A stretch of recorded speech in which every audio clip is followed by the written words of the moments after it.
Today I stand before you not just as a fellow alumnus, but as a United States diplomat. My main points of reference and worldview are not from College Hall, Smokes, or the original Leon food cart. Not even this beloved field, but rather today managing the diplomatic, military, intelligence, and economic infrastructure of the United States in China. The hard and soft power that bridges the sometimes considerable gaps between the American people and the world's most populous and culturally complicated nation of China.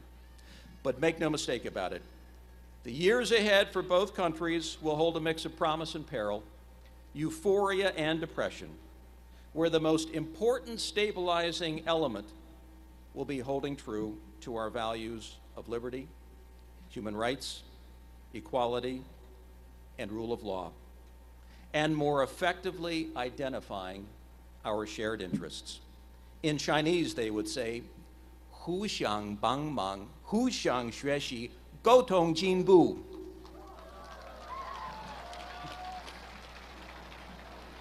Like you, I'm a product of our place in history.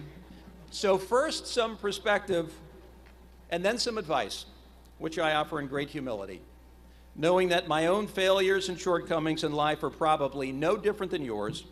I'm just a little older. And as a public servant, they're a bit more on public display.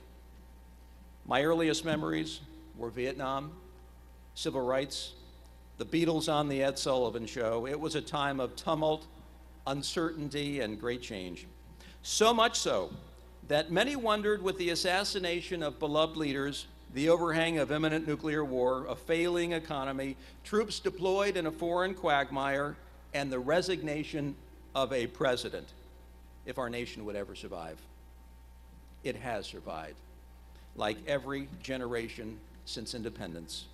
You see, each wave of graduates has a set of circumstances that make it seem like the wheels are coming off a bus. Wars, depression, social revolution. In each case, we recover, we learn our lessons, and we become even more resilient. But just as important, our system requires the infusion of new thinking, driven by a fresh generation of innovators, leaders, risk-takers, entrepreneurs, scientists, community activists, and plain old citizens. That's you. The generations before you have risen to their challenges. I trust the same will be said of yours.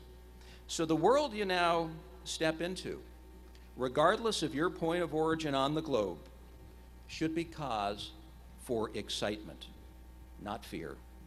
Anticipation, not anxiety. The prospect of driving knowledge deeper into deprived communities, breakthroughs in conquering human disease, lifting the poor from desperation, and bringing about greater world peace. You now will begin to take ownership and responsibility for our future. And what you discover may surprise you. Life at all levels still requires the human touch. The displays of goodness, selflessness, tolerance, and compassion that make this world beautiful if you're fortunate enough to find it. And I hope you do. And make no mistake about it, while technology will drive us to mind-bending destinations during your lifetimes, the world is still managed at all levels by human beings and human emotion, happiness, sadness, mercy, thankfulness, and forgiveness. All attributes of living human beings, but the traits of the most successful among us for the foreseeable future will require the most precious of all attributes, good judgment.